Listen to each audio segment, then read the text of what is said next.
समस्त देवी देवताओं की जय हो। बोले सुखदेव जी महाराज की जय हो।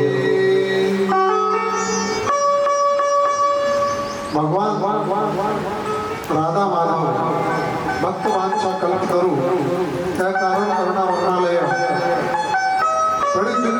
विनंदित पीतांबरधारी आनंद करने वाले धाम भगवान श्री कृष्ण चंद्र की छवि का वांग्मय स्वरूप ये श्रीमद् भागवत है। भगवान ने इसी में अपना स्वरूप छोड़ा है और ये जितने भी पुराण हैं उन पुराणों में सर्वश्रेष्ठ है। जितने भी सदग्रंथ हैं वैदिक वांग्मय के वैदिक साहित्य के जितने भी ग्रंथ हैं उन सदग्रंथों में सर्वोच्च ग्रंथ है श्रीमद् भागवत। ऐसा श्रीमद् भागवत में लिखा है।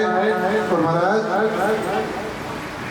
देखिए गणेश जी महाराज की ऐसी कृपा हुई है कि विगत 6 दिवस से हम बड़े आनंद के साथ इस कथा का रसपान कर रहे हैं।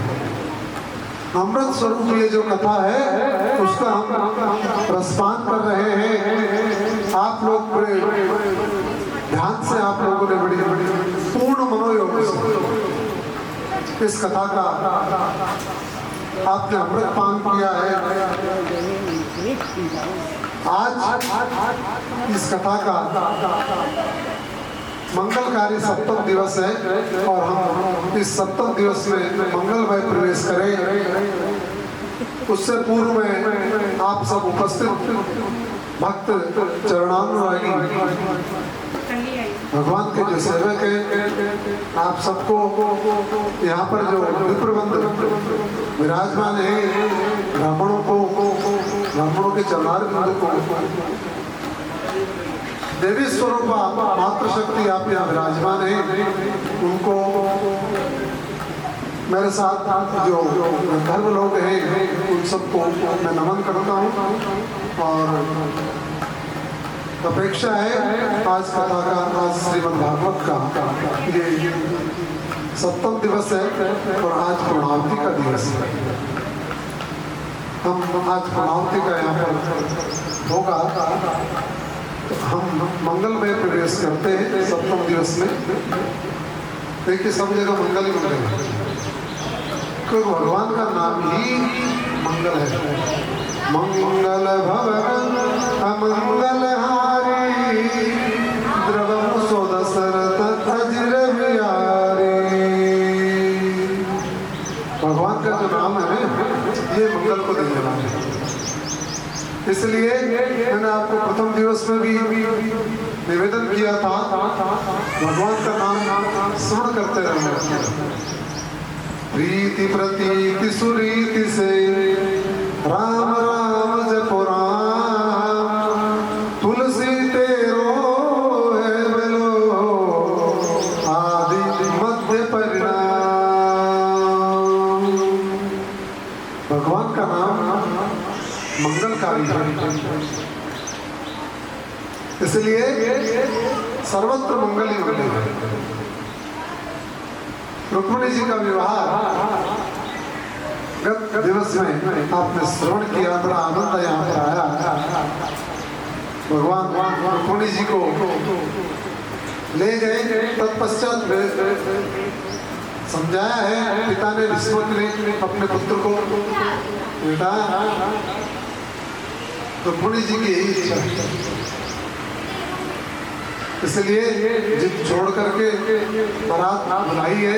बड़ा धूमधाम से विवाह हुआ है और विवाह के तत्पश्चात महाराज उधर द्वारिका में भी आनंद आ गया। भगवान जब विवाह लेकर के गए हैं वहां पर आनंद आ गया। सारे जितने भी द्वारिका वासी हैं वो आनंदित हो गए। घर घर में मंगलाचार हो रहा है। द्वारिका में घर घर में मंगलाचार हो रहा है और गर्ग मुनि आए हैं वहाँ पर और बड़े मंगल गीत गाए जा रहे हैं द्वारिका में। हे विष्णु जी की लाडली था न परणला द्वारिका बीसी। इस प्रकार का मंगल मंगल गीत गा रही है। इधर ब्राह्मण जो है वो विगत ध्वनि कर रहे हैं और स्त्रियां मंगल गान कर रही है चारों तरफ मंगल मंगल आए। और उसी समय विवाह के समय देवताओं ने पुष्प बरसाए हैं। और देखिए जैसे ही रुक्मिणी जी का आगमन हुआ है द्वारिका में तो प्रत्येक घर में लक्ष्मण का वास हो गया। क्योंकि रुक्मिणी जी, मैंने आपको बताया, रुक्मिणी जी लक्ष्मी जी का अवतार है। द्वारिका के प्रत्येक घर में लक्ष्मण का वास हो गया। लक्ष्मी जी स्वयं पधार गई है। बड़ा जो आप तीर्थ यात्रा जाते हैं उस जितना फल बताया है इसका। भगवान का जो विवाह का जो प्रसंग है उसको श्रवण करने का, भगवान की कथा का श्रवण करने का ये भगवान की जो मंगलमय कथा है उसको सुनते ही रहना चाहिए। तो इस कथा को सुनने का ये फल बताया गया है। क्योंकि अगर आपने ये हमारे कान जो है ना वो सुनने के लिए दिए और वो सुनने के लिए क्या हरि कथा, हरि कथा को सुनेंगे तो इन कानों के साथ आता है। जय हरि कथा सुने नहीं काना श्रवण रंध्र अहि भवन श्रमाना। तुलसीदास जी ने यहाँ तक कह दिया ये कानों से अगर हरि की कथा आपने सुनती है तो ये श्रवण रंध्र अहि भवन समाना, सांप के रहने के बिल है। केरा न भूषयन्त पुरुषम हारो न चंद्रोज्ज्वला न स्नानम न विलेपनम न गंधम नालंकृतम ध्वजा। एक भगवान का सुनेंगे ना अपन वही सांप हमारे हाथ दाने न पानी न तो कंकणे विभातिकाया करना पराणाम परोपकारे न तो चंद्र। ऐसा लिखा है शास्त्रों में। ये नीति की बातें हैं। हमारा भगवान ने जो नवदा भक्ति में कहा है श्रवणम कीर्तनम विष्णु श्रवणम पाद सेवन।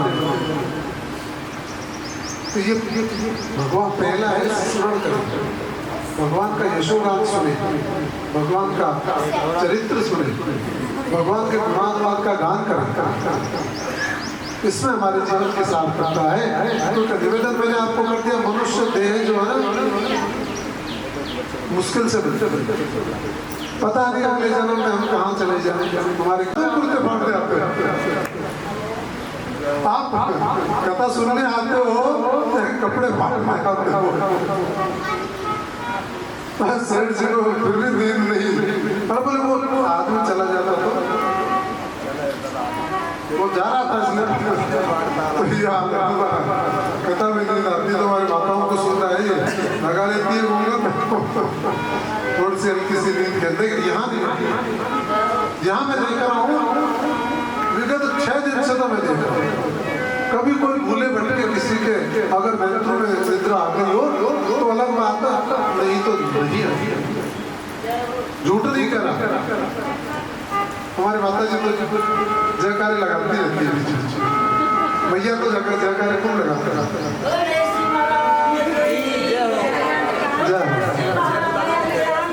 भैया का काम ये है। इसलिए महाराज भैया को तो देखता ही रहता हूँ, बड़ा भाव है आपका बड़ा भाव है बहुत। तो इसलिए ये भगवान की कथा दुर्लभ है। शुद्ध धारा और लक्ष्मी तो पापी के लिए हो, इसलिए भगवान की जो संगति है ये मिलना मुश्किल है। पुण्य तो लोग बाहर नहीं घूम रहे हैं, क्या अनावश्यक घूम रहे हैं, अनावश्यक बैठे हैं, कोई कार्य नहीं है। यह शिक्षा मिलेगी उसको ग्रहण नहीं करेंगे और फिर आगे जाएंगे भगवान वाली का उनका क्या होगा। लेकिन मैंने आपको शुरू में कहा था ना, गंगा में पैरा है तो सत्संग में भी पैरा है। हर एक की बस की बात नहीं है बैठना। सत्संग में राम कृपा बिना सुलभ न सोई, पर बिना सत्संग के विवेक नहीं होगा। बिना सत्संग विवेक न होगी और राम का कृपा बिना सुलभ न सोई। राम जी की कृपा होगी ना तो ही होगा। बिना राम कृपा नहीं, राम भजे न, राम कृपा जन मोक्ष दिलाता। बहुमंत्र तारक नाम यही, भजती रसना मन को हरसा। रसना जब जपती है तो ये गीता में सुख का 3 प्रकार का सुख होता है जिसे हम सुख मानते हैं। तो भगवान ने कहा है सुखम विदाने त्रितम सुखोने मतलब सब है। अभ्यास शास्त्र मते यत्र दुखांतम च निगच्छति हितांतरे विषय में परिणामे मतोपम तत्सुखम सात्विकम प्रोक्तम आत्ममुक्ति विषाद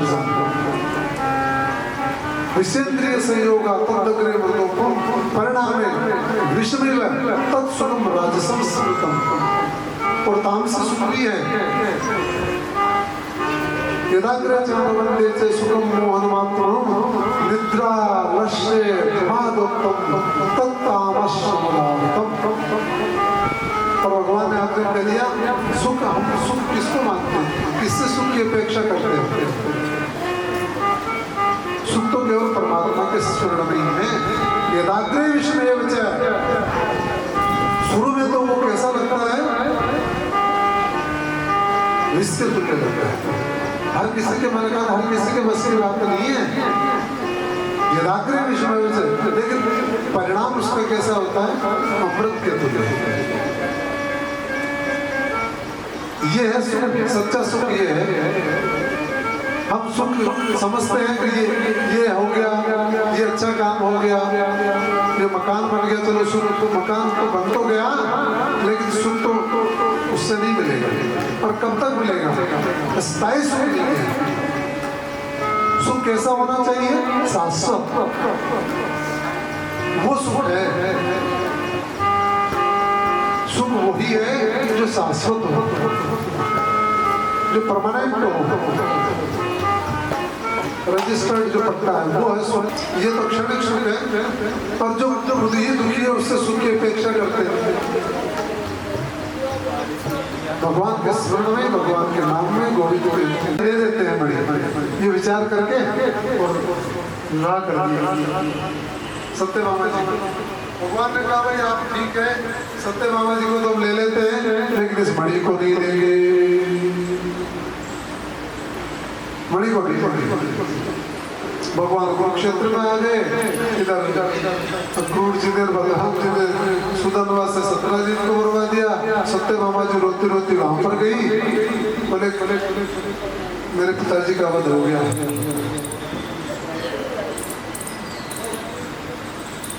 महाराज भगवान दौड़ आए हैं वापस, और अक्रूर जी चले गए मणि को लेकर के। अक्रूर जी जैसे गए तो द्वारिका में अनावृष्टि और रोग शुरू हो गए। भगवान ने कहा अक्रूर जी के न रहने की वजह से अक्रूर जी को ढूंढ करके लाओ। अक्रूर जी को वहां से आदि व्याधि अक्रूर जी के रहने से नहीं होती, इसलिए भगवान ने कहा कि उनको ढूंढ करके लाओ। वो कहाँ पर हैं? अक्रूर जी को ढूंढ करके सम्मान को लेके आए हैं और श्यामंतर मणि को दिखला करके भगवान ने अपना जो कलंक है वो दूर किया है। और साफ सबको पता ही है चतुर्थी का जो मामला होता है, चंद्रमा को नहीं देखना चाहिए। भगवान ने पूछा भी था ज्योतिष विषय को, मेरे ऊपर ही कलंक कुछ किया ही नहीं, क्यों कबल आपने चंद्रमा देख लिया। इसलिए चंद्रमा अगर देख लेते हैं गलती से, चौथ का चांद भाद्रपद में गणेश चतुर्थी वाला, तो इस कथा का अगर कोई श्रवण कर लेते हैं, पढ़ लेते हैं, सुन लेते हैं, तो दोष नहीं। आने वाली कुछ समय में आई। भगवान ने उसके बाद कालिंदी जी से विवाह किया, सत्या से किया, भद्रा से किया, मित्रवृंदा से किया, लक्ष्मणा से किया। ऐसे करके भगवान के 8 प्रकरण हैं। अलग अलग विवाह भगवान ने किया। ऐसे करके भगवान कि 8 तो पटरानियां हो गई और जो धरती का पुत्र घुमासुर जो देते हैं धरती में, तब तो खूब किया था, ब्रह्मा विष्णु महेश तीनों प्रकट हो गए थे, वरदान मांग लिया तो मेरे जो है वो पुत्र हो बड़ा बलशाली होना चाहिए। और मैं कहूँ तभी वो मरे। सत्यभामा जी को भगवान ने साथ में लिया है, बोले सत्यभामा जी इंद्र के यहाँ भी चलेंगे। और इंद्र के यहाँ से गया घुमासुर और इंद्र के माता अदिति के कुंडल ले आया, कुंडल लेके आ गया वहां से, दुष्ट हो गया है तो धरती का पुत्र। भगवान जानते हैं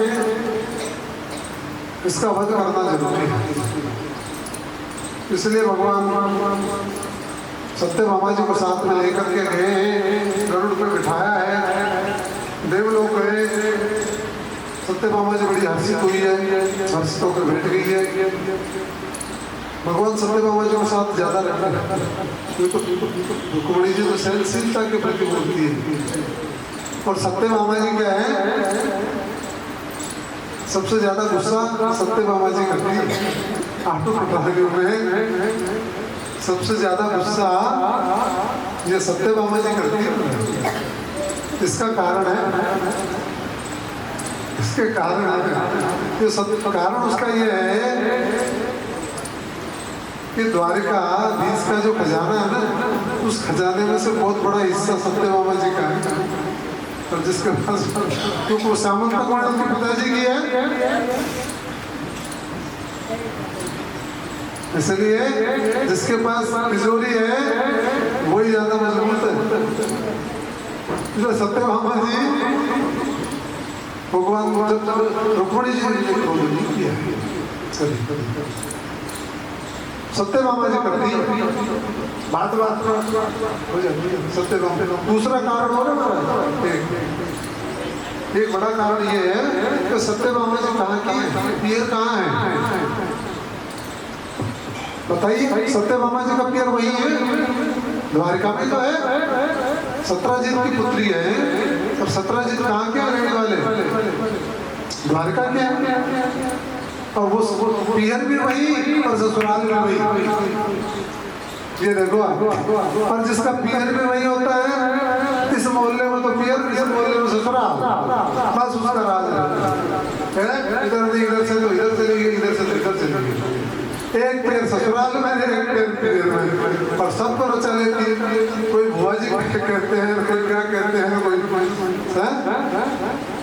होता है ना लौकिक कपड़े, उसमें भी तो होता है वो पियर, इसे बोलने में ससुराल, तो वो ज्यादा प्रमुख हो जाती है।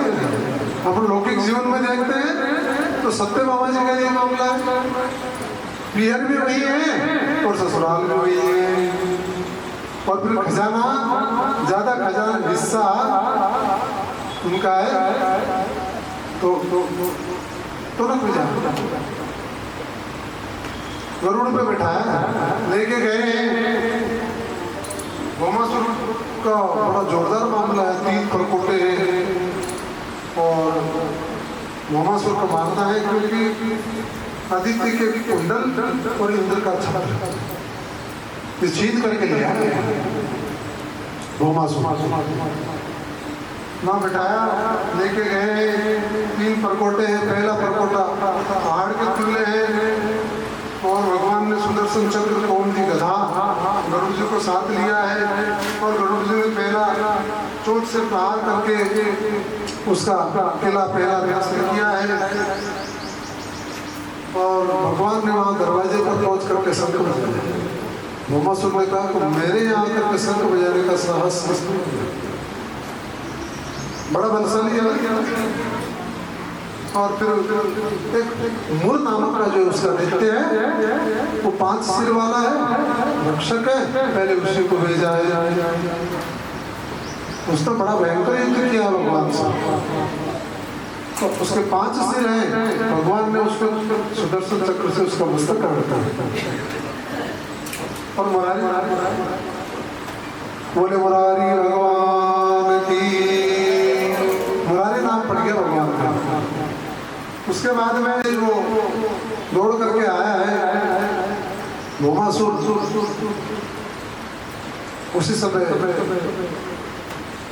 सत्य मामा जी ने कह दिया द्वारकाधीश इस पापी को शीघ्र मार दीजिए, और भगवान ने सुदर्शन चक्र से उसका भी मस्तक काट दिया है। भगवान ने जो अदिति है उनके कुंडल और इंद्र का छत्र लिया है, स्वर्ग में गए हैं भगवान। इंद्र से कहा है पारिजात का जो वृक्ष है दे दो, सत्य मामा जी को लालच दे के लाए हूँ, आपके महल के यहाँ लगाएंगे, इसलिए आप ये दे दो। इंद्र ने मना कर दिया, समझाया उसको इंद्र को। एक बार तो लड़ाई करने के लिए तैयार हो गया, नारद जी महाराज आए, नारद जी ने कहा ये कल्प वृक्ष दे दो भगवान को, अभी कुछ दिन तो तुम्हें भूल गए क्या गोवर्धन के समय तुम्हारी क्या स्थिति करी थी। इंद्र तो तैयार हो गया ना, इंद्राणी जी मानी थी। हाँ जो होम मिनिस्टर है ना उसने मना कर दिया, कहने नहीं ये तो मेरे ही रहेगा। इसलिए इंद्र तो भाई चलो ठीक है जानता है ना शक्ति को, लेकिन इंद्राणी ने ये तो स्वर्ग में रहने की चीज है, ये कैसे मान लिया इन्होंने, इसलिए उससे मना किया। इंद्राणी ने मना कर दिया, भगवान नारद जी ने समझाया है। भगवान ने भी कहा भाई देख ले, युद्ध करे तो युद्ध कर ले। नारद जी ने कहा तू युद्ध करता है, तेरे में इतनी ताकत थी तो तेरी माता के जो कुंडल लेके आए, तेरा छत्र भी भगवान लेके आए भौमासुर से, तू भौमासुर से लड़ लेता, तेरे में इतनी शक्ति है तो। इस प्रकार भगवान ने कहा कल्प वृक्ष ला करके उनके आंगन में सत्य मामा जी के वहां पर कर दिया है। एक बार 16,000 जो उनसे भगवान ने विवाह किया, 16,100 से 16,108 रानियां हैं भगवान के। रुक्मिणी जी की प्रीति की परीक्षा ली है भगवान ने, 26 वर्ष हो गए, कभी गुस्से में नहीं देखा। सत्य मामा जी को तो बार बार देखा है, इनको नहीं देखा। भगवान थोड़ी मनोहर कथा है, भगवान के वंश का वर्णन है ये, भगवान के वंश का वर्णन है। तो वहां पर रुक्मिणी जी की प्रीति की परीक्षा ली है। एक बार कह दिया ऐसा है रुक्मिणी जी, मेरे को लगता है अपना विवाह गलत हो गया, अपना विवाह तूने क्यों माना जैसे क्यों हुआ। भगवान परीक्षा ले रहे, बोले ऐसा है आप राजकुमारी थी और शिशुपाल भी राजकुमार था, उनके साथ ही आपका विवाह होता। इस प्रकार से कह वो ये तो कह दिया जो कह दिया। रुक्मिणी जी को तो गर्दन नीचे कर दी पड़ेगी, और ये तो कह दिया जो कह दिया, ये और कह दिया। तो सुनो अभी भी आपके मन में अगर कोई थोड़ा बहुत हो तो आप ऐसा सुना। रुक्मिणी जी ने, रुक्मिणी भैया ने गिर गई है, हाथ जोड़ भगवान ने देखा, बड़ा कलेश हो गया, गिर गई, मूर्छित हो गई। भगवान उठा करके लेके गए गोद में। रुक्मिणी जी से कहा पंखा जला है। थोड़ी देर बाद जब होश आया है रुक्मिणी जी को, तो रुक्मिणी जी से कहा मैं तो मजाक कर रहा था, बोले प्राणनाथ ऐसा मजाक दोबारा नहीं करेंगे, आपसे बड़ा आपसे बलशाली आपने 4 बात कही, वो चारों बातों का मैं जवाब दे देती हूँ आपको, चारों ही बातों का मैं जवाब दे देती हूँ। भगवान को हर बात का जवाब दिया है। आप तीनों गुरु से परे हैं, त्रिगुणातीत हैं, आपके समक्ष कोई दूसरा हो नहीं सकता। पर आप कह रहे हो ना मैंने भेजा, ब्राह्मण को तो मैंने भेजा था, मैं प्रीत करती थी आपसे, आप ऐसे कैसे कह दिया। भगवान ने यह भी कह दिया था कि मैं तो भगोड़ा हूँ, भाग जाता हूँ। शिशुपाल तो वो था, वो तो वहां से भाग गया जरासंध के उससे।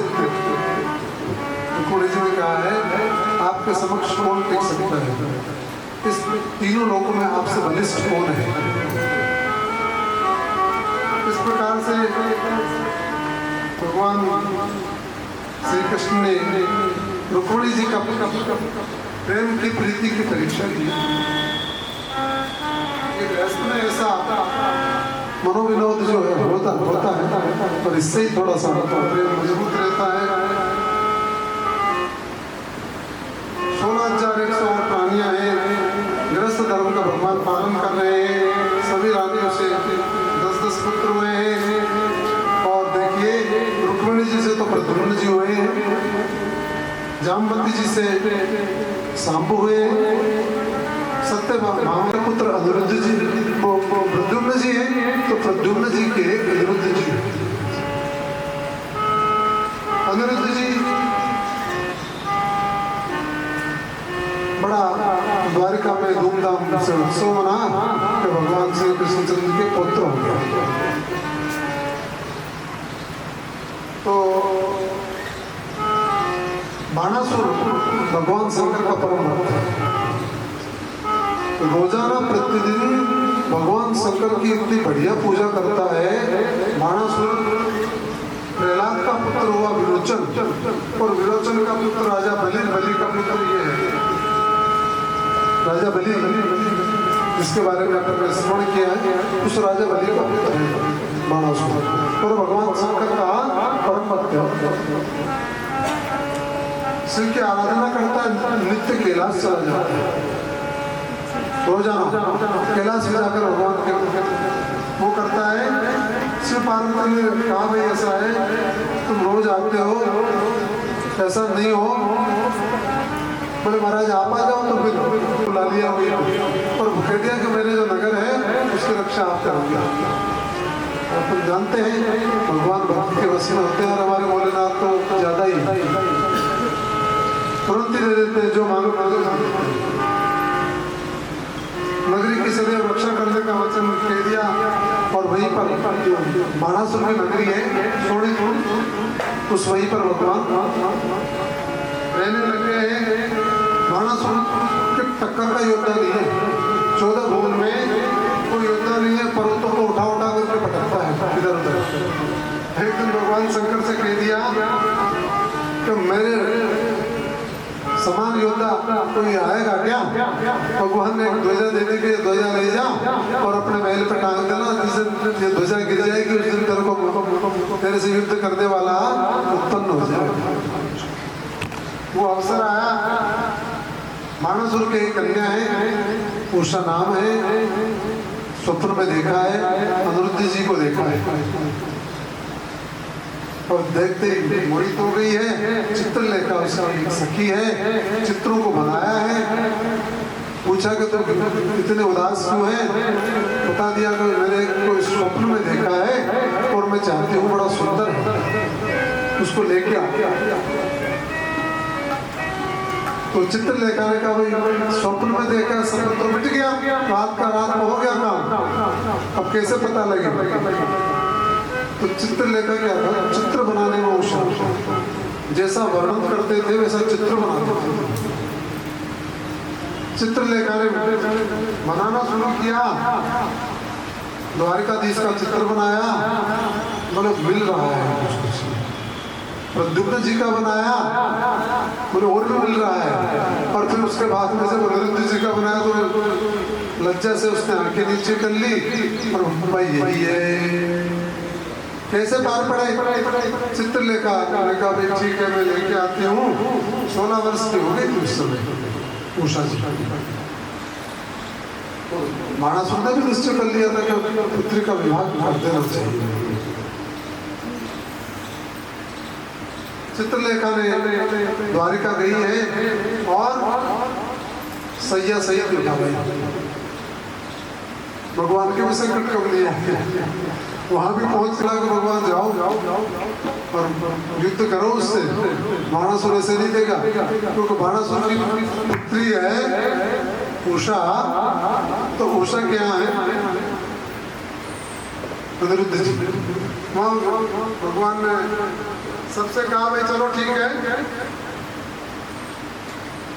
तैयार हो जाओ। और उधर एक दिन चौपड़ खेल रहे थे, उस समय अनिरुद्ध जी आवाज जैसे सुनी तो सेवकों ने जाके कह दिया कि महाराज पुरुष की आवाज भाई जी के यहाँ से तो पुरुष की आवाज आती है। भगवान ने कहा, बाणासुर ने कहा कि हाँ ऐसा है। बाणासुर तुरंत गया, देखा तो नंदी जी को देखा है, नंदी बना दिया। इधर भगवान को पता लग गया, नारद जी ने कह दिया था और भगवान ने सेना तैयार की। कहा भाई हम चढ़ाई करो।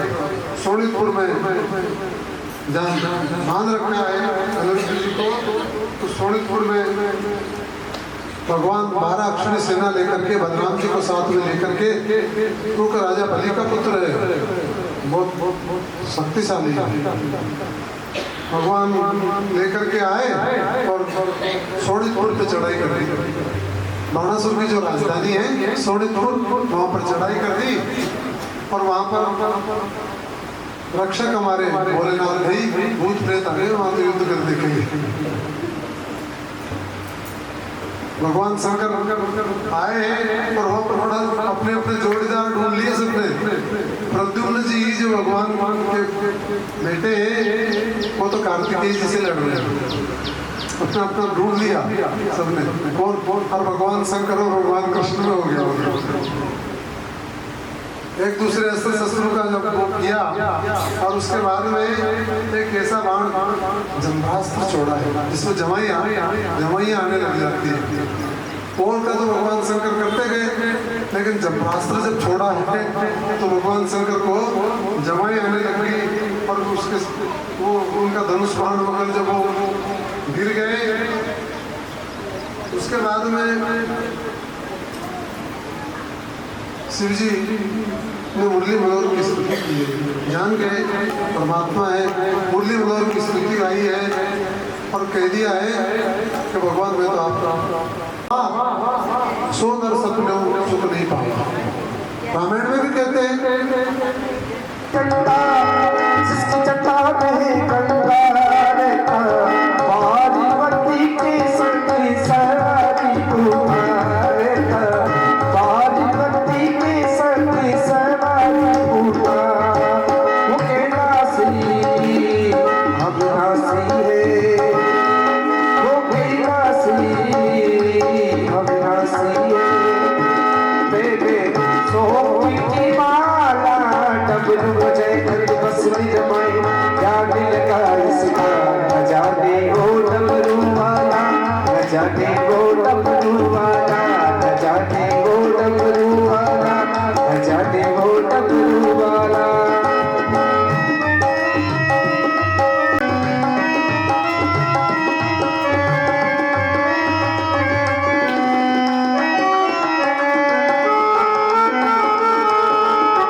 सर्वस्व मानते हैं। इस प्रकार का बड़ा दोनों में अनुराग है, दोनों में भेद नहीं है, हर जगह ऐसा ही हुआ है। बलराम जी का ब्रज में आगमन होता है। एक बार बैठे हैं दोनों भाई, भगवान ने कहा बलराम जी ब्रज में हम ब्रज से जब से आए हैं तब से लेकर के अब तक हम गए नहीं, क्योंकि भगवान एक बार जब भगवान ने ब्रज छोड़ दिया था, उसके बाद में से भगवान ब्रज में नहीं गए। आज बलराम जी से कह रहे, बलराम जी ऐसा है, हम जब से आए हैं गए नहीं। बलराम जी ने कहा महाराज क्या बात कही है, बढ़िया, आपको आप आदेश करो। कहते हैं ना कि जा दिन ते जदुनाथ पति ब्रज में व्यतीत करके आए।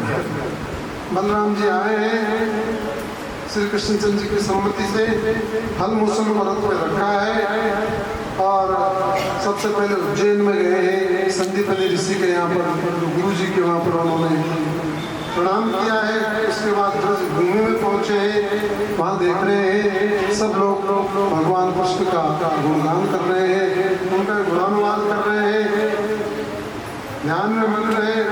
उनका विरह देख करके बलराम जी के आंखों में भी आंसू आ गए, इतना विरह था। उन्होंने देखा गोपियों वगैरह के कृष्ण बलराम दोनों आए हैं, दौड़ करके रथ के पास में आए हैं सभी। बलराम जी के आने की खबर नंद यशोदा आए हैं, चरणों में गिरे हैं। बलराम जी तो मिल गए, लेकिन भगवान कृष्ण जो है वो तो कुरुक्षेत्र में मिले, उससे पहले नहीं मिले, 100 वर्ष के बाद ही मिले कुरुक्षेत्र। बलराम जी तो बीच में आए एक बार, नंद यशोदा के चरणों में गिर गए हैं, कुशल क्षेम पूछा है। नंद जी पूछ रहे, बलराम जी बताइए, हमारे प्राण प्रिय कन्हैया और हमारे वसुदेव जी, देवकी जी सब कुशल से तो है ना? इस प्रकार पूछा है।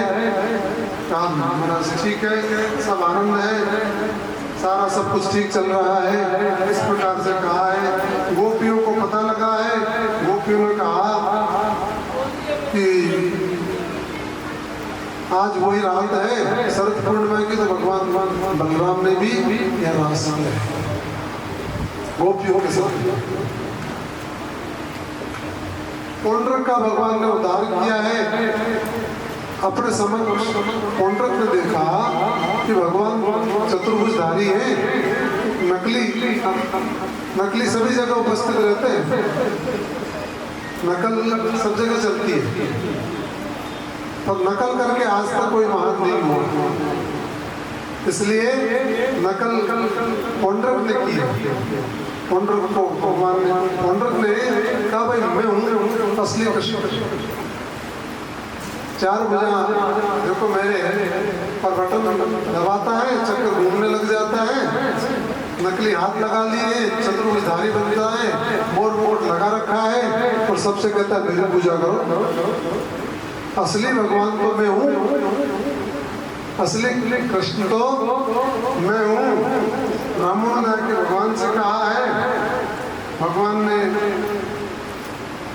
पौंड्रक का वध कर दिया है। दिव्यत नामक का जो वानर आया था, उत्पात मचाया है, उसको भगवान ने ठिकाने लगा दिया। और उसके बाद में सांब का विवाह किया है दुर्योधन के पुत्री लक्ष्मण से। जाम्बवती जी का पुत्र है सांब, उसका विवाह किया है दुर्योधन की पुत्री लक्ष्मणा से। भगवान ने एक बार नारद जी को भ्रम हो गया। नारद जी देख रहे हैं भगवान के 16,108 रानियां हैं। नारद जी को भ्रम यूं हो गया, तो उनका ये भगवान देख कैसे कैसे किसको कैसे कैसे मैनेज करते हैं। नारद जी ने मतलब कि देखो तो सही कैसे यहाँ क्या मामला चल रहा है। द्वारिका में आ गए नारद जी महाराज, आकर के कहने लग गए कि भाई द्वारिकाधीश आपका सब कुछ ठीक तो चल रहा है, बोले महाराज ठीक चल रहा है। और उसी समय जब कहा कि आपके 16,108 रानियां हैं, उन उनसे आपका तालमेल कैसा है? नारद जी को भी भगवान के इतनी रानी है, किससे कैसे कैसे मैनेज करते हैं। सबसे पहले गए रुक्मिणी जी के महल में, बोले आप देख लेना। बोले ठीक है। तो पहले तो उनको थोड़ी देर बिठाया है। बोले महाराज आपको कोई, आप तो निर्बाध आ जा सकते हैं, आपको कोई रोक टोक नहीं है, किसी भी समय आते आते। बोले चलो ठीक है। महाराज जी ने देखा भाई देखते हैं क्या मामला है। आतिथ्य सत्कार ग्रहण करने के बाद में नारद जी चले उठे और सबसे पहले रुक्मिणी जी के महल में गए। रुक्मिणी जी के यहाँ देखा तो भगवान जो है रुक्मिणी जी के पास बैठे हुए हैं और आपस में बात कर रहे हैं, कुछ खा भी रहे हैं। भगवान नारद जी जैसे पहुंचे ऊपर आइए नारद मुनि आओ बैठो बैठो बैठो। नारद जी को बिठाया, वहाँ पर सिंहासन दिया है, आसन आपको बिठा करके। और माता रुक्मिणी जी बढ़िया लड्डू लेके आई है, चार शुद्ध गाय का दूध लेके आई है और कल रस पाओ। नारद जी ने कहा ठीक है, आतिथ्य सत्कार किया, भगवान ने ग्रहण किए, 2 लड्डू खाए भगवान ने और नारद जी ने। और कहा यहाँ है अगले, बोले यहाँ से तो निकले, जल्दी जल्दी जांचना है ना। अगला महल, तो वो अगला महल किसका है? सत्यभामा सत्यभामा जी का। सबसे पहले रुक्मिणी जी का बात में सत्यभामा जी के पास गए। वहाँ जैसे गए द्वारिकाधीश वहाँ भी बैठे दिख गए, वहाँ बैठे हैं और वहाँ पर भगवान कुछ जलपान कर रहे हैं, कुछ पी रहे हैं। नारद जी को जो है आओ नारद मुनि आओ बिठाया, वही चरणोदक करने के बाद में महाराज कुछ आतिथ्य से करो। सत्यभामा जी गई है, लड्डू लेके आई है, लड्डू लाए, दूध का गिलास लेके आई। नारद जी ने कहा भाई चलो ठीक है, वहाँ भी ग्रहण कर लिया। आगे गए जामवती जी का महल है, वहाँ देखा तो वहाँ भगवान चौपड़पा से खेल रहे हैं जामवती जी के साथ। भगवान ने नारद जी को जैसे देखा तो आओ बड़े सौभाग्य हमारे, आओ विराजो। पटरानी जी से कहा स्वीकार है, लेके आए हैं। भगवान नारद जी ने कहा महाराज ये नहीं लूंगा लड्डू।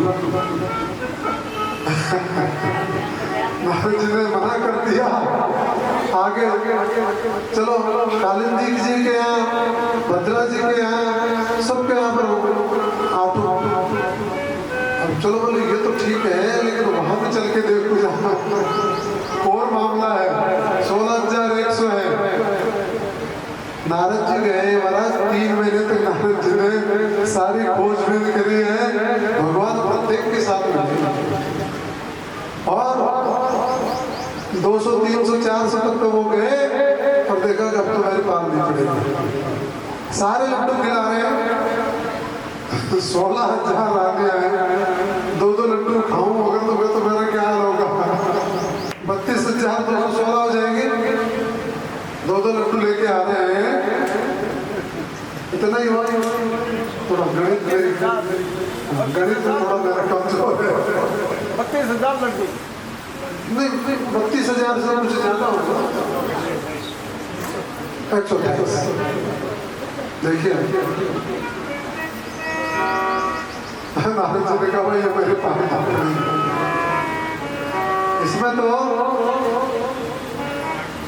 इसमें तो मेरा 108 है ना, 216 गणित मेरी भी कमजोर है। इसलिए मैंने हमारे परीक्षित जी से पूछ लिया, इन्होंने बढ़ा के बता दिया। इन्होंने कुछ लड्डू अपनी तरफ से मिला दी। बोले कंद भगवान श्री कृष्णचंद्र की।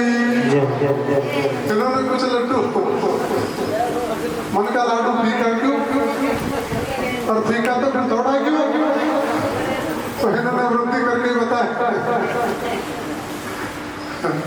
भगवान को देख करके कहा महीने का प्रभाव को जांचा है तो उसके बाद में हस्तिनापुर से बुलावा आ गया है भगवान के लिए, पांडु की सहायता के लिए गए हैं भगवान। पांडु से जाके पूछा है भाई सब ठीक ठाक है इंद्रप्रस्थ में? कोई महाराज ठीक ठाक तो है, तो यज्ञ करो। पर जरासंध का मामला अटक रहा है, मगध का राजा है जरासंध, वो मामला अटक रहा है। और तो सब कंट्रोल में है स्थिति, और तो सब काबू में है। बोले वहां क्यों देर मत करो, जरासंध को निपटाना है ना। राजसूय यज्ञ किया है भगवान ने जरासंध के यहाँ पर अर्जुन को साथ लेकर के, भीम को साथ में लेकर के, और मगध जरासंध के यहाँ पर भगवान पहुंच गए हैं। ब्राह्मण का वेश बनाया है और जरासंध के यहाँ पर कहा ब्राह्मणों का तो मैं आदर करता हूँ, जरासंध ने कहा। जरासंध ने क्यों कहा? ब्राह्मणों का आदर करने लग गया था। 17 बार मैंने आक्रमण किया, 17 बार तो मेरी पार नहीं पड़ी, और 18वें बार जब ब्राह्मणों को बैठा करके ब्राह्मणों से मैंने पूजन करवाया, ब्राह्मणों से अखंड पाठ कराए, और उधर ब्राह्मणों के पाठ चल रहे हैं और मैं आक्रमण के लिए चला गया। तो महाराज ऐसा चमत्कार हुआ कि वो आदमी वहां से भागी गया, रण छोड़ दास। तो ये ठीक है, इसलिए आप ब्राह्मणों के वेश में जब वो गए हैं तो रुकवा दिया। बोले आप मांगो, तो क्या नहीं कहते आपको मांगो, तो दे दोगे क्या आप? बोले बिल्कुल दे दोगे।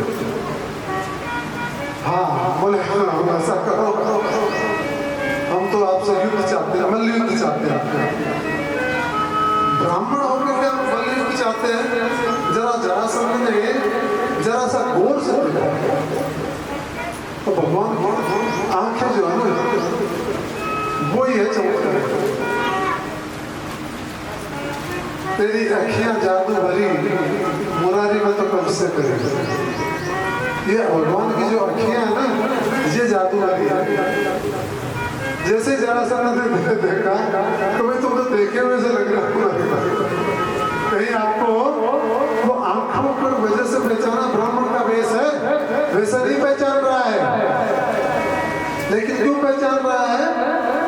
आंखें देखी भगवान की। बोले आप ही देखा है मैंने, पहले के देखे हुए से लग रहे हैं आपको। भगवान ने कहा भाई जरूर देखा है आपने।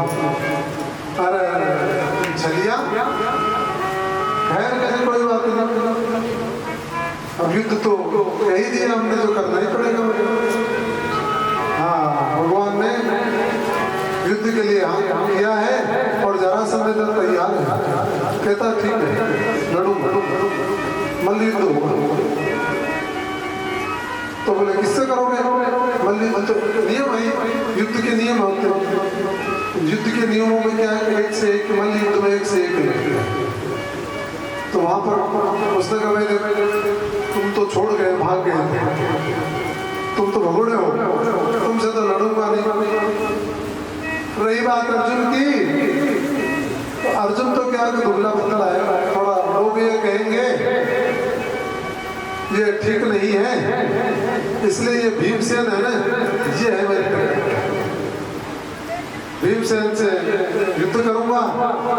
और वहां पर हमारा शुरू हो गया है, युद्ध के जो नियम है उस नियमों का पालन किया है। दिन में युद्ध करते हैं, शाम को उसके बाद में एक हो जाते हैं, और इधर भीमसेन की नस नस डीली करती है। 27वें दिन तो भीमसेन ने कहा मैं अब नहीं लड़ूंगा,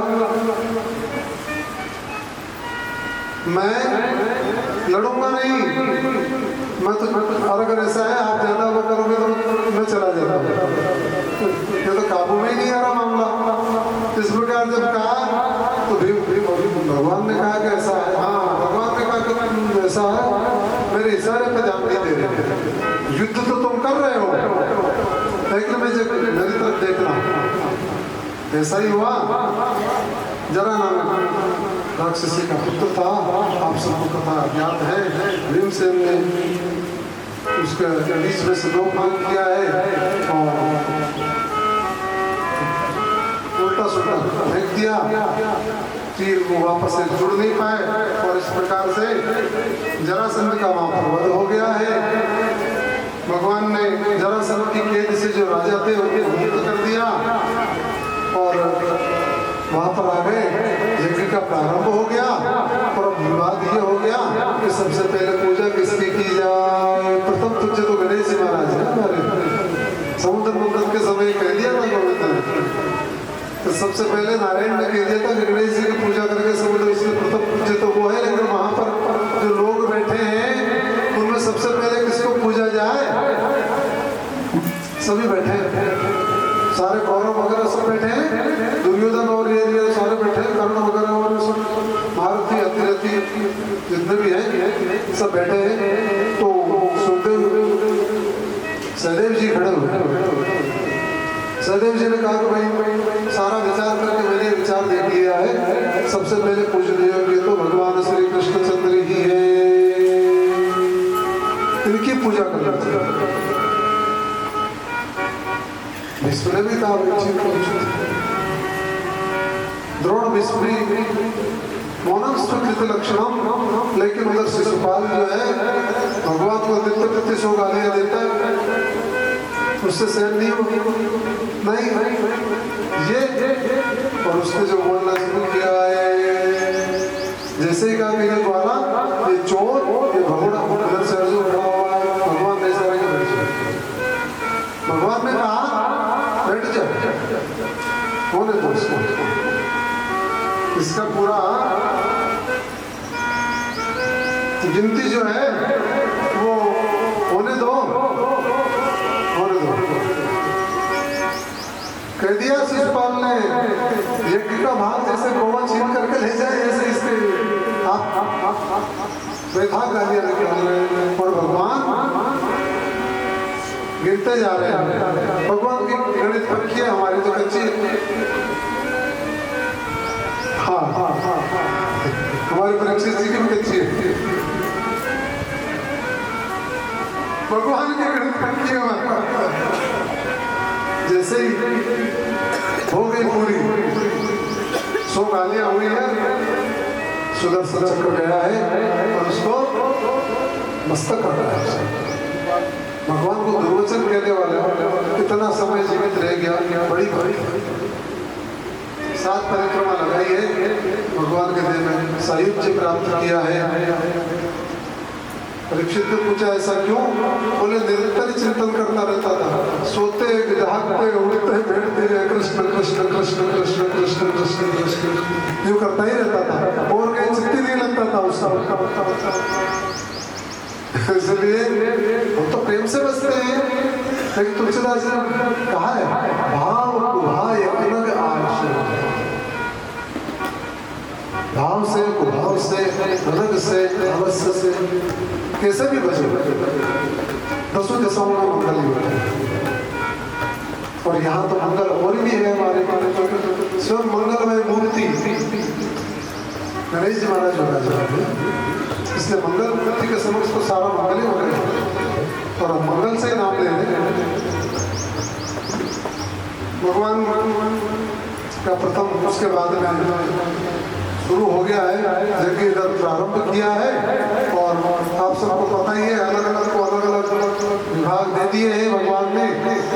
तुम्हारा ये डिपार्टमेंट है, तुम ऐसा करना, तुम्हारा राशन का काम है, तुम्हारा दक्षिणा का काम है, तुम्हारा ब्राह्मणों को बुलाने का काम है, तुम्हारा दक्षिणा देने का काम है। सबको जो कौरव आए हुए थे कर्ण को दुर्योधन को दान के विभाग में लगाया, उसका कारण है हम जानते हैं। कर्ण का हाँ दुर्योधन के हाथ में कर्ण को जो दान बड़ा उससे देता है, इससे दोनों को डिपार्टमेंट दे दिया, 4 गुना हो जाता है। आशीर्वाद देंगे। भीमसेन ने कहा मेरा क्या विभाग है? बोले आपका तो रसोई का विभाग है, आप तो रसोई संभालो। कारण है उसका जो खाने में रुचि रखता है ना, वो बनाने में भी रुचि रखता है। जो खाना ज्यादा खाता है ना, उसको पता रहता है कि कैसे क्या क्या बनाना है, क्या मैनेज करना है, किस प्रकार का वो खाना करना है। तो भीमसेन को जो रसोई का डिपार्टमेंट, आप तो जो आए सबको भोजनशाला संभालिए आप। भीमसेन को वो विभाग दे दिया भगवान के पास। भगवान ने कहा भाई मेरा तो विभाग तो ये है कि मैं ब्राह्मणों की सेवा, क्योंकि ब्राह्मणों की सेवा ही सर्वोच्च है मेरे लिए। तो भगवान ने पद प्रक्षालन का, पत्तल उठाने का ब्राह्मणों का इस प्रकार का भगवान ने लिया है। देखिए सबसे बड़ी सेवा इस भागवत में तो नहीं है, पर एक ब्राह्मण पत्तल बार बार जो है ना, अर्जुन को अभिमान हो गया, अर्जुनों को जिमा दिया, अर्जुनों को जिमा दिया। बोले महाराज जी पत्तल में बार बार बोले अर्जुन ब्रह्म का महत्व समझ। इस प्रकार भागवत में तो नहीं है वो कथा, तो भगवान ने वहां पर बहुत बढ़िया तरीके से बहुत अच्छा उनका यज्ञ को संपन्न कराया। और उस यज्ञ में ही महाराज एक वाक्य और हो गया कि जल में थल और थल में जल दिखता है, ऐसा महल है। तो जिसमें जो अगर मन में कुटिलता रखता है, उस महल में जो पांडवों के प्रति जो कुटिलता रखता है, उसको थल में तो जल दिखाई देता है और जल में थल दिखाई देता है। अब ये दुर्योधन जो है वो यज्ञ हो गया तो चला जा रहा है, भाई देखे तो सही महल अच्छा बनाया है, ऐसा किया है।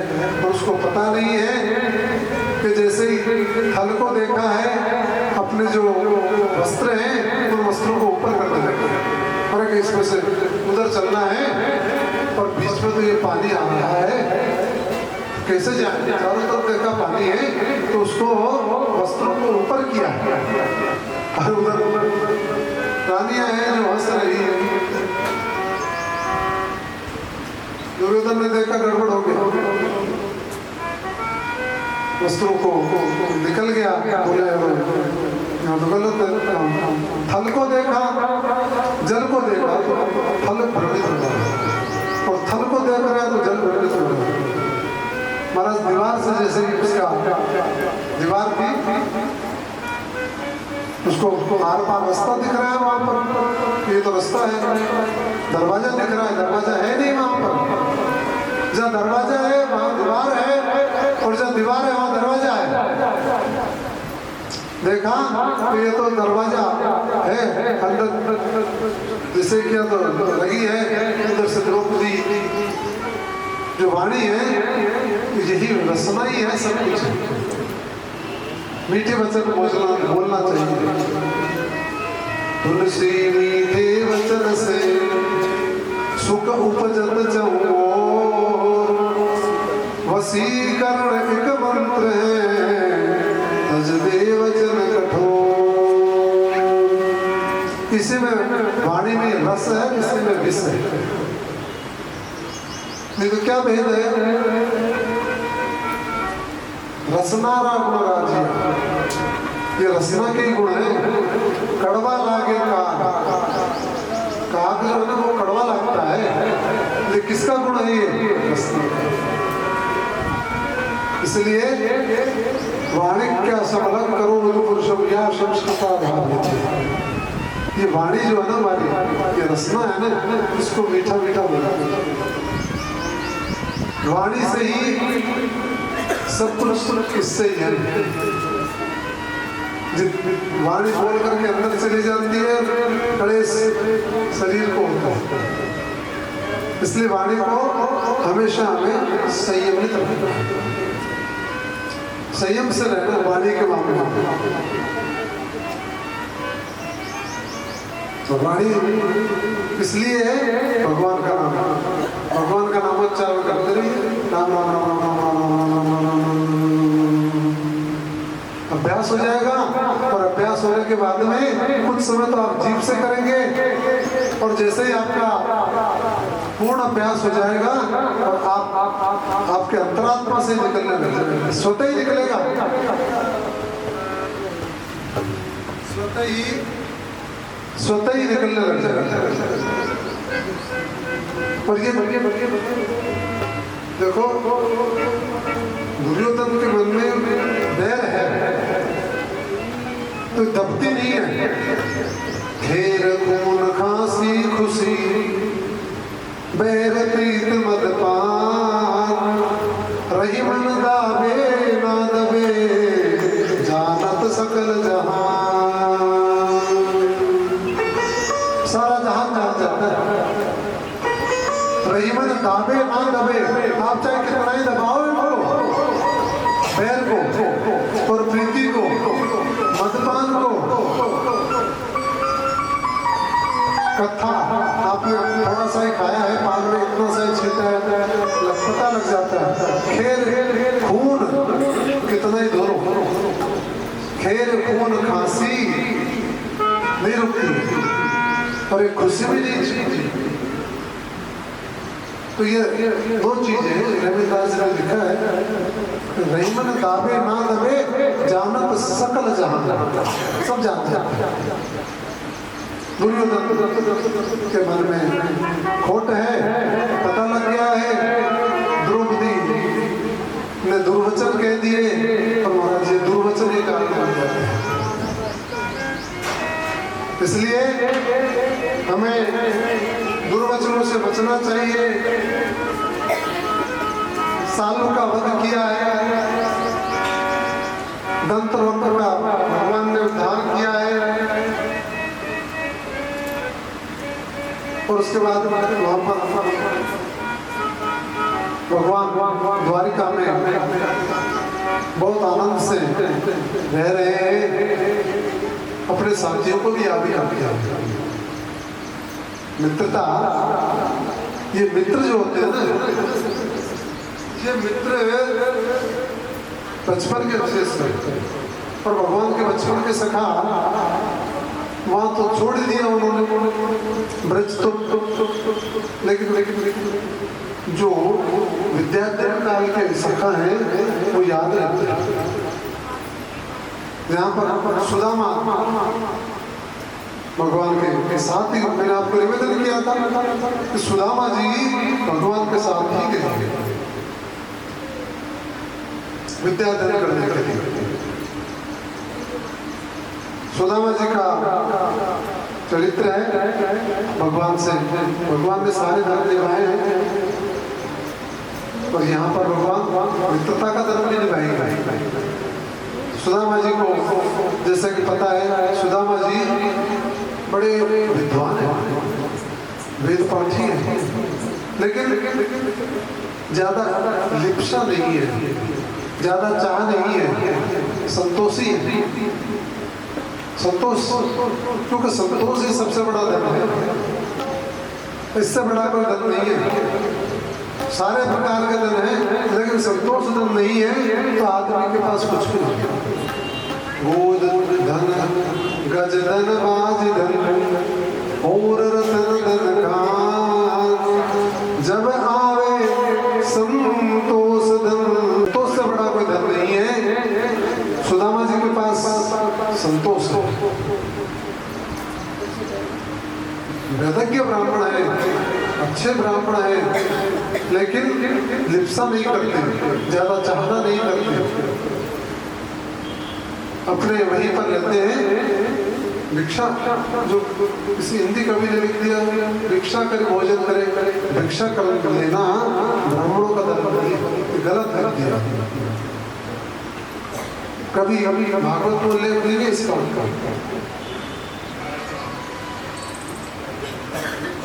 भिक्षा ब्राह्मण नहीं करते, ब्राह्मण तो दान लेता, दान ग्रहण करता है, लेकिन भिक्षा द्वारदार मांगने नहीं, ये ब्राह्मणों के लिए।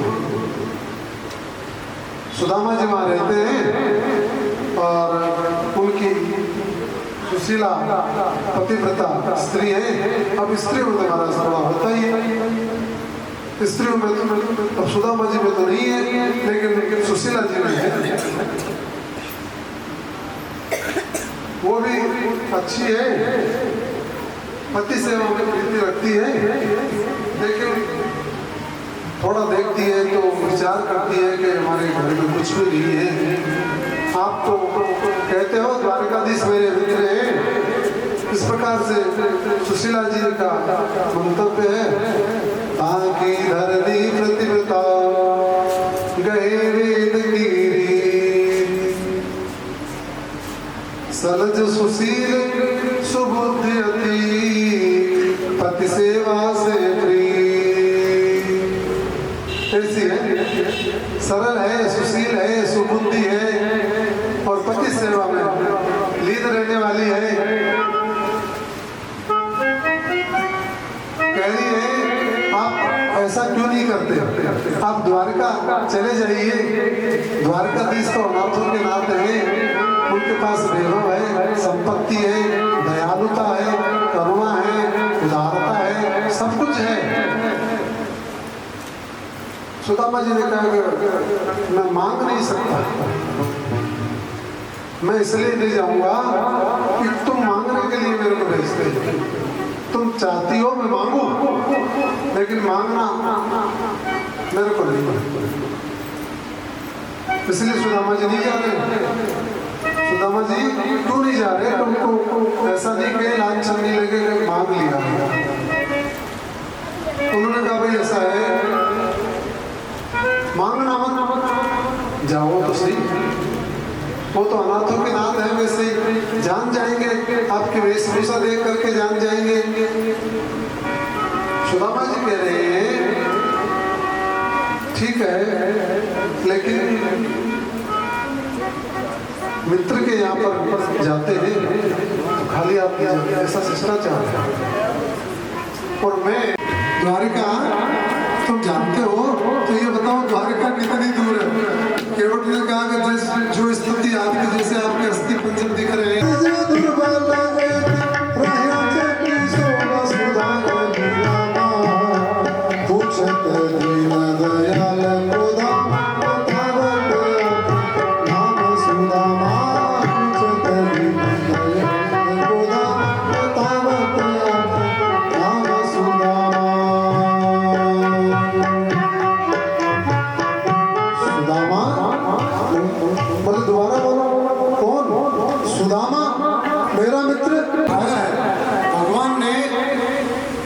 रुक्मिणी जी के महल में जाकर के सबको आश्चर्यचकित, आज भगवान क्यों भागे?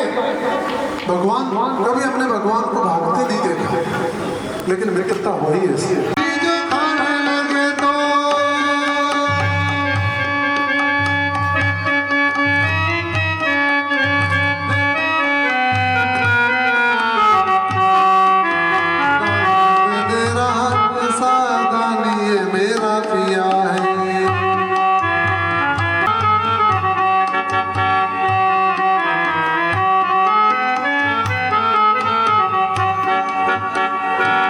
पहली मुट्ठी खाते ही प्रभु ने स्वर्ग सुदामा के नाम किया, और दूसरी मुट्ठी में पृथ्वीलोक का जो वैभव है वो विप्र को सौंप दिया है। तीसरी मुट्ठी खाने लगे,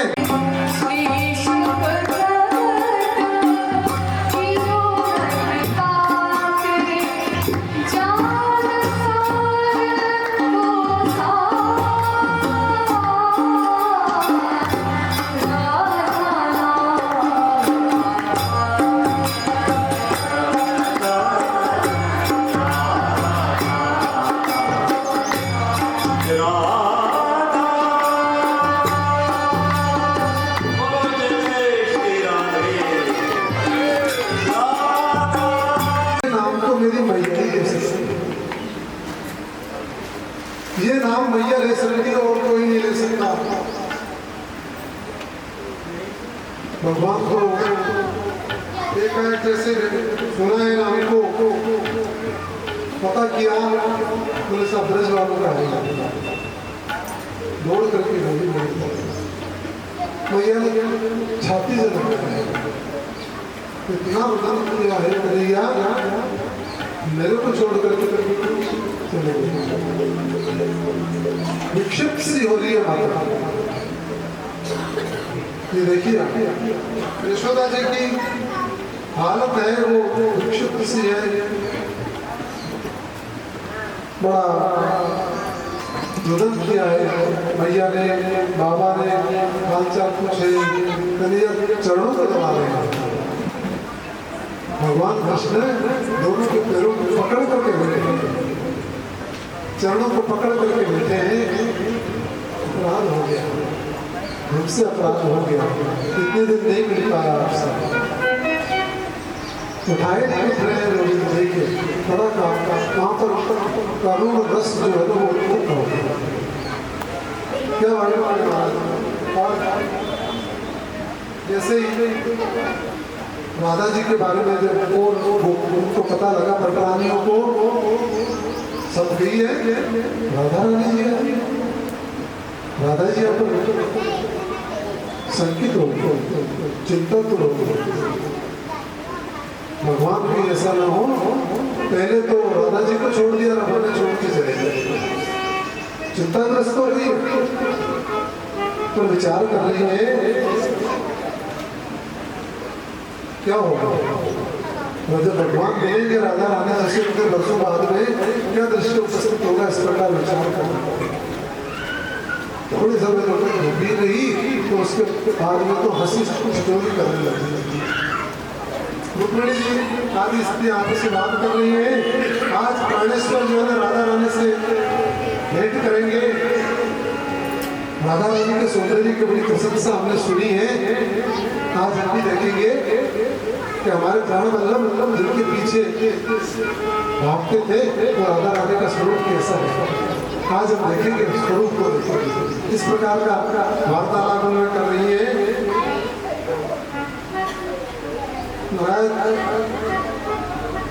भगवान ने कहा मिलना चाहती हो,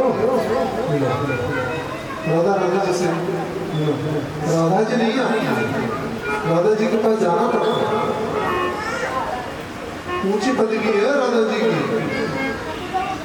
पटरान रुक्मिणी इत्यादि रानियां हैं, राधा रानी जी के डेरे में जाकर रहती है, विचार करती जा रही है कितना हमको सौंदर्य होगा जो हमारे गुरु जी के पीछे पीछे भागते हैं। और राधा रानी जी के पास पहुंचने के लिए 7 डोली पार करनी पड़ती है। डोलियां हैं अलग अलग। पहली डोली पे जैसे ही वो पहुंची है और वहां पर जो थी पहली डोली पर 7 डोली शुरुआत हुआ, जैसे ही वहां पहुंची और वहां पर 7 पैरे हैं राधा रानी के पास जाने के लिए। पहले पैर जैसे ही पहुंची तो जो पहरा दे रही थी उसका सौंदर्य देखकर चकित हो गई और उसके पैरों में जाके लगी। तो राधे राधा जी बेटा तुम पीछे थी, तो मैं राधा नहीं हूँ,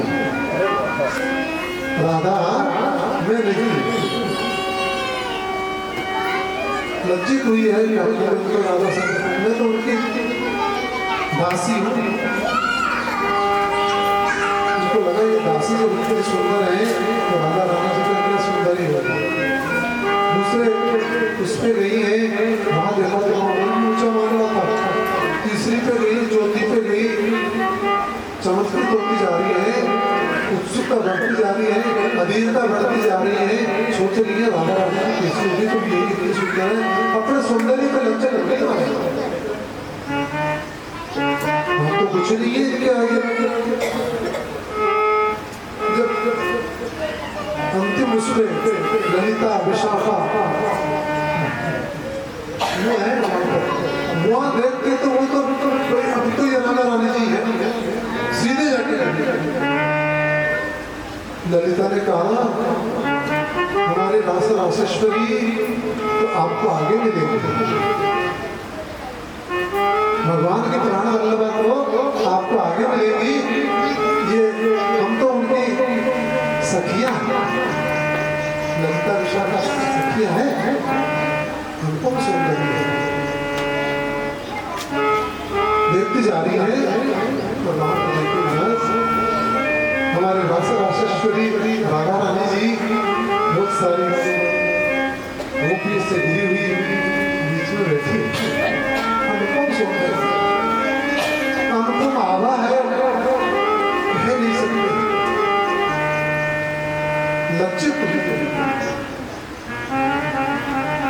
ऐसे सुंदर है राधा राधा, बड़ा बढ़िया प्रसंग आपने राधा रानी जी का सुनाया। कैसे? हाँ, ब्रजेंद्र भानुनंदिनी कैसा है? मुनींद्र वक्त वंदते त्रिलोक शोक हारणे प्रशंक वक्त वंदते निकुंज हो विलास। राधा कटाक्ष कदा करिष्यसि मां कृपा कटाक्ष।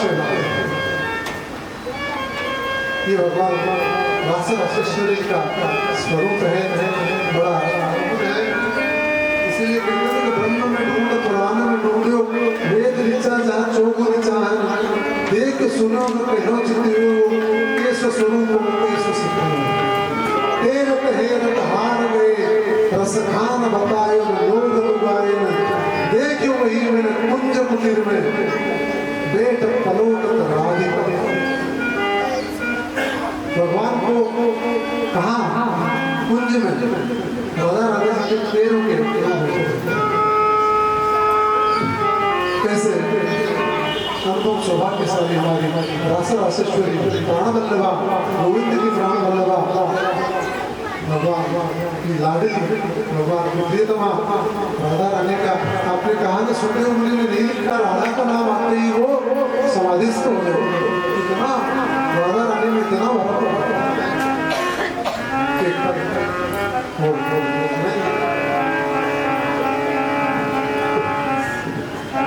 भरा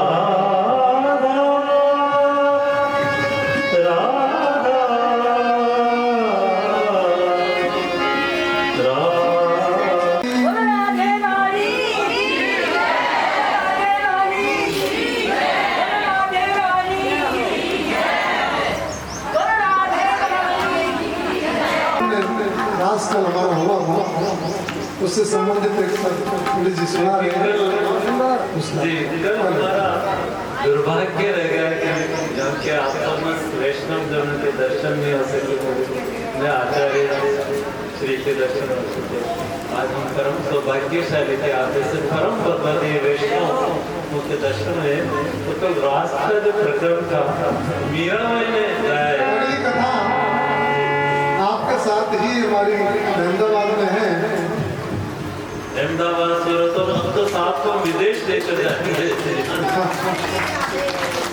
आपका सपना है भाई विदेश भी जाने का, आप तो जाते रहते हैं। बोले ये कथा अहमदाबाद में है और सैकड़ी कथा जो है बड़ा और मंगल गणेश जी का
बहुत अपनी क्या आपका बहुत अद्भुत आपका है। बाहर भी कई बार अभी पिछले दिनों गुवाहाटी होके आए थे, दिल्ली में भी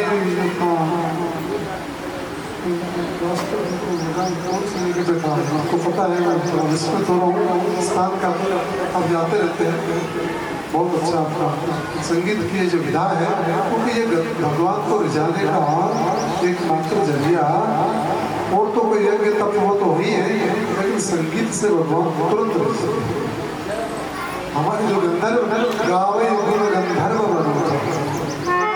गंधर्व गण जो है ना ये गान करते हैं, तो उसका सारा सब कुछ छोड़ छाड़ करके अपना मन जो है वो भगवान में आपकी केंद्रित करो, उनके चरणों में लगाओ।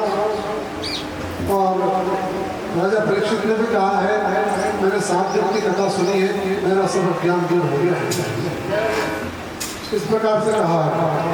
और कथा तो आपने भी अच्छी श्रवण की है, निसंदेह ज्ञान भी आप लोगों का भी भगवान की कृपा से सबका दूर हुआ ही होगा। और ऐसी कथा मैं तो ये कहता हूँ, मंगल गणेश जी के यहाँ साल में एक बार तो हुई है। इस प्रकार का आपका स्नेह देख करके मैं तो अभिभूत हूँ, बहुत अच्छा लगता है। अनुशासन में सुख दे इस प्रकार के श्रोता होने चाहिए, तब कथा कहने के आनंद आता है। एक उठ रहे एक आ रहे हैं जा रहे हैं, एक कुछ और बातचीत कर रहे हैं, ऐसे आपको सुनी है। इससे सुखदेव मुनि का उन्होंने विधिवत परीक्षा में पूजन किया, चरणारविंदों को पकड़कर हाथ जोड़कर निवेदन किया, मेरा मन हरि चरणों में लीन हो गया है, मुझे तक्षक के काटे जाने का भय, मृत्यु का मेरे को भय नहीं है। इस प्रकार से उन्होंने कह दिया है। सुखदेव जी कह रहे हैं, राजा परीक्षित अब मैं यहाँ से चलूंगा, आप जो है आपका ध्यान जो है मूर्ति बदल के चरणार ध्यान में लगा दीजिए। राजा ने ऐसा ही किया, सुखदेव मुनि उठ करके चले गए हैं। बढ़िया कथा उन्होंने सुनाई है, सब ऋषि मुनि के वहां से उठकर जाने लगे हैं। तदुपरांत एक दिवस लेने पर तक्षक आया है, ब्राह्मण का वेश बनाकर, और वहां पर आते जैसे ही वो आया है तो कश्यप जी ने धन्वंतरी वेद को भेज दिया। धन्वंतरी वेद जी वहां पर चले। धन्वंतरी वेद कौन है? जिसके काटे लोगों को ठीक है, वो है वेद। तो मुलाकात हुई, आप कौन है? बोले धन्वंतरी। कहाँ जा रहे हैं? कोई ब्राह्मण पूछ रहा है। जा आ रहे हैं कि राजा परीक्षित को सब काटेगा, तो मैं उसको वापस उसको जिंदा जीवन दान देने जा रहा हूँ राजा को। बोले ऐसा हो सकता है क्या? तक्षक काटेगा उनको? बोले हाँ मेरे पास है, मैं राजा को। बोले क्यों ऐसा आप ऐसा क्यों कर रहे हैं? बोले राजा धर्मात्मा है, कल्याण तो है, तो महाराज हमारी तो भक्ति है, राजा को वापस पुनर्जीवन देंगे प्रचुर धन मिलेगा। इस प्रकार जब कहा, धन्वंतरी ने ये उत्तर दिया, तो तक्षक ने कहा तो सुनो, नहीं ब्राह्मण का भी स्कूल में तक्षक हूँ, मैं ही जा रहा हूँ राजा को काटना। और आप जिंदा कैसे कर सकते हो? कर सकते हो। बोले इसमें पेड़ है, इसका परीक्षण करके देख ले। बोले हाँ इसको परीक्षण करके देख ले। पास में एक पेड़ है, इस प्रकार जन्मजय को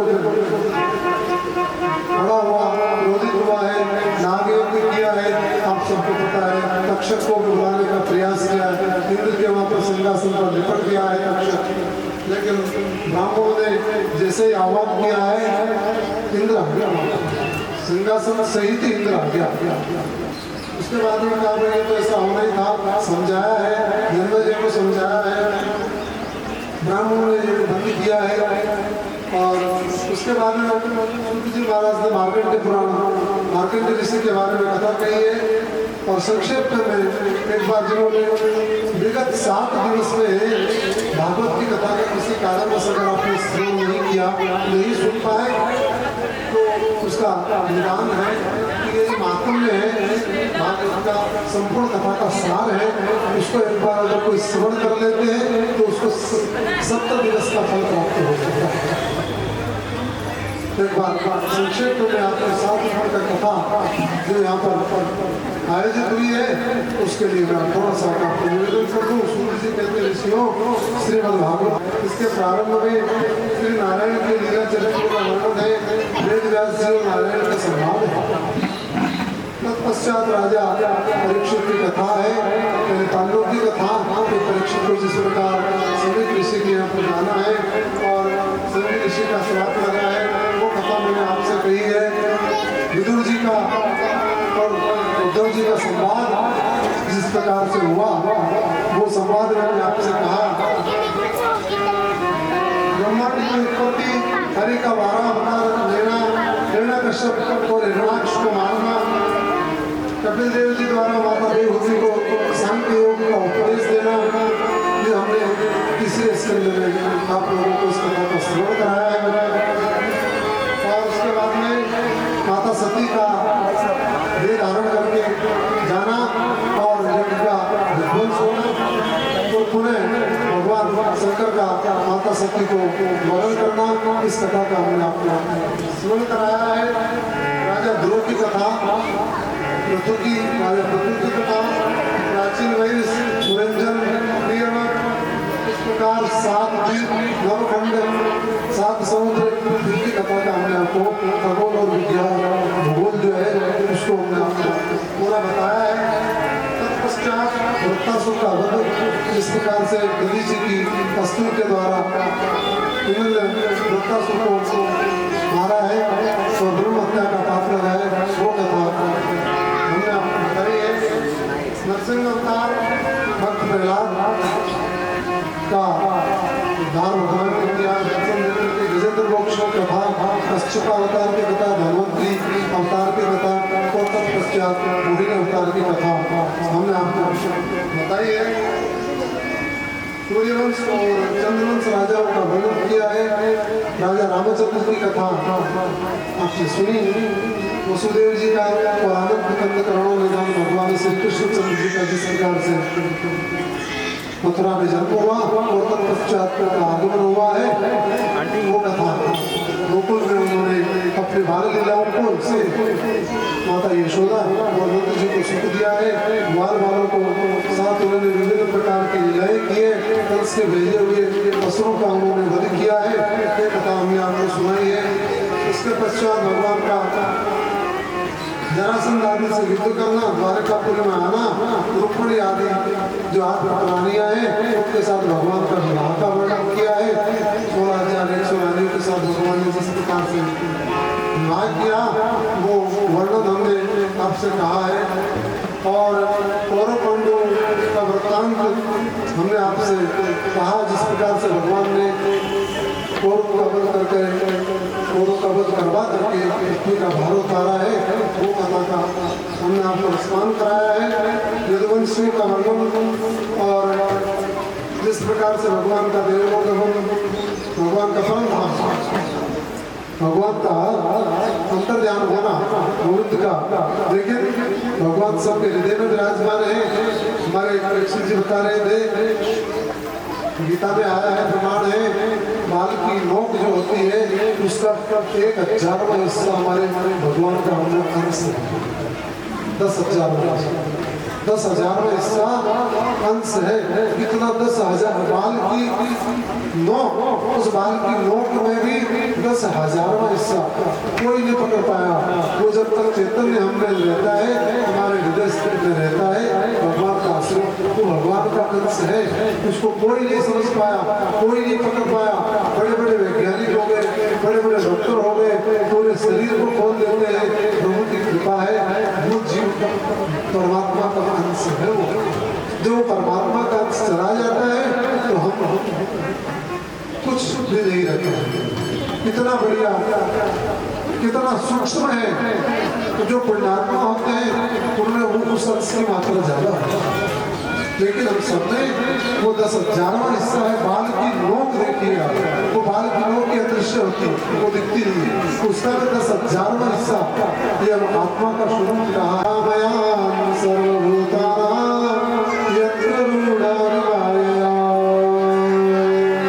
तमेव शरणं गच्छ सर्वभावेन भारत तत्र शादात् परं शान्ति स्तवं प्राप्त शाश्वतम्। भगवान ने कहा अर्जुन से कह रहे हैं, मांगमय स्वरूप भागवत में छोड़ा है, उपदेश गीता में छोड़े हैं। भगवान कह रहे हैं सबसे गुह्य से गुह्य है, जो गोपनीय से भी अति गोपनीय से भी अति गोपनीय। एक ही बात बता रहा हूँ अर्जुन, अति गुह्य तन शास्त्रम विदम मुक्तम मया नघ एतत् बुद्ध्या बुद्धिमान् आशात् कृतकृतस्य भारत। भगवान कह रहे हैं कुछ मत करो, मेरी बात पे ध्यान दो, बहुत रहस्यमय बात बता रहा हूँ, जो गहन से गहनतम बात है वो मैं आपको बता रहा हूँ। भगवान कह रहे हैं क्या है, सबसे गहन से गहन बात क्या है, सर्वधर्मान् परित्यज्य मामेकं शरणं व्रज त्वं सर्वपापेभ्यो मोक्षयिष्यामि मा शुचे। आप सर्वधर्मान् परित्यज्य मेरी शरण में आ जाओ। गोविंद का नाम आपको लेना है, यही सदुपदेश है, यही भागवत है महाराज। ये थोड़ा सा जीवन है, क्या करेंगे, क्या करेंगे, क्या जोड़िए थोड़े जीवन का, छांट छांट सब जाते देह गेह ददरा। सब छोड़ छोड़ के जा रहे हैं, सब मस्कर हैं, इसलिए मैं इसको छोड़ना है।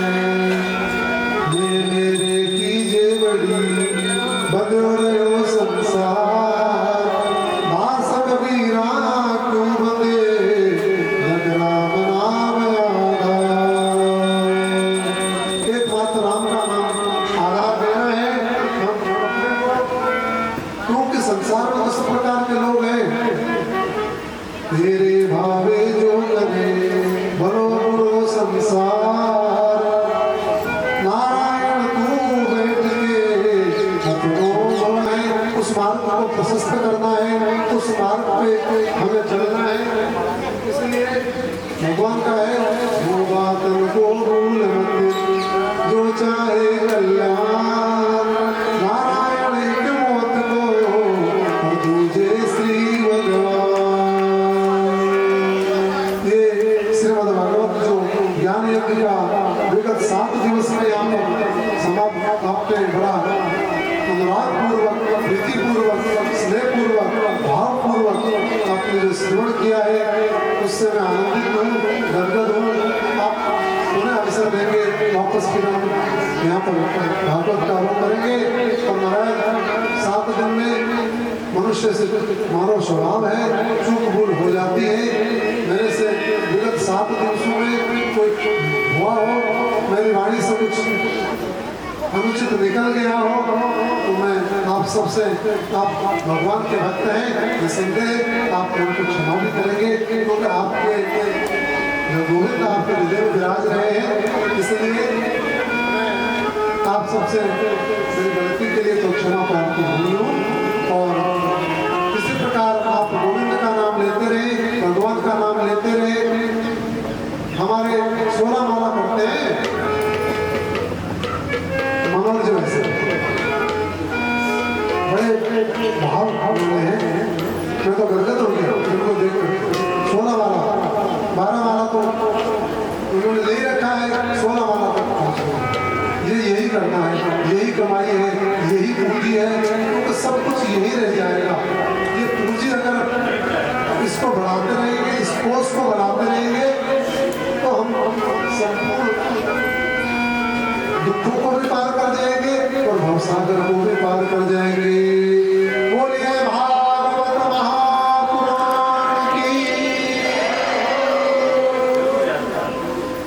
की जो सेवा है, अष्टयाम सेवा, वल्लभ संप्रदाय जहाँ श्री कृष्ण को दिवस तक आप यहाँ विराजित रहे और पीठाधीश्वर हमारे श्रीमान जी आचार्य श्री गिरिराज जी जो मंच पर आसीन है, याद करते पर आप बहुत विद्वान हैं, व्याख्या तो है आप हिंदी साहित्य के। मेरी जो मित्रता है वो आपकी विद्वता की वजह से, मैं खुद कुछ न कुछ आपसे पूछता रहता हूँ, जिज्ञासा रहता हूँ, और हमारा परम सौभाग्य है कि आप हमारे बीच विराजित है। ऐसे में ठाकुर जी प्रिया और प्रीतम स्वामी जी और कृष्ण हमारे उनके चरणार बिंदु में विनती करते हैं, हम आप समझ आपको खूब दीर्घायु यशस्वी करे ठाकुर जी, और इस संसार में इस भागवत जगत में आपका खूब नाम हो। ऐसे में ठाकुर जी तो मैं पहले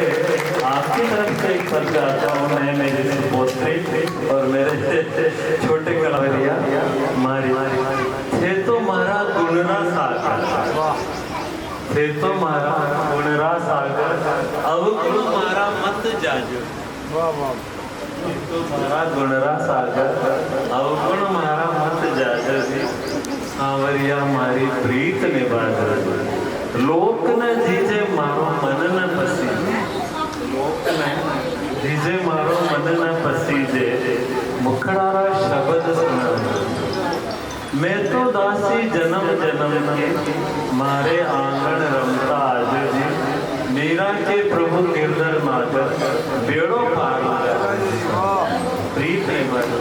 अगर ठाकुर जी को हम सच्चे मन से याद करें, उनके शरणागत हो जाए, तो ठाकुर जी अपने दास की विनती अवश्य सुनते हैं। जैसे जब आपने कल गजेंद्र मोक्ष के बारे में आपने आगे के फरमाया, गजेंद्र मोक्ष का बड़ा सुंदर पद है, अभी समय नहीं है, अगली बार के लिए छोड़ते हैं, और ठाकुर जी के चरणार बिंदु में से भी बहुत बड़ी शक्ति है। मैं गत वर्ष पुष्कर राज्य में गा रहा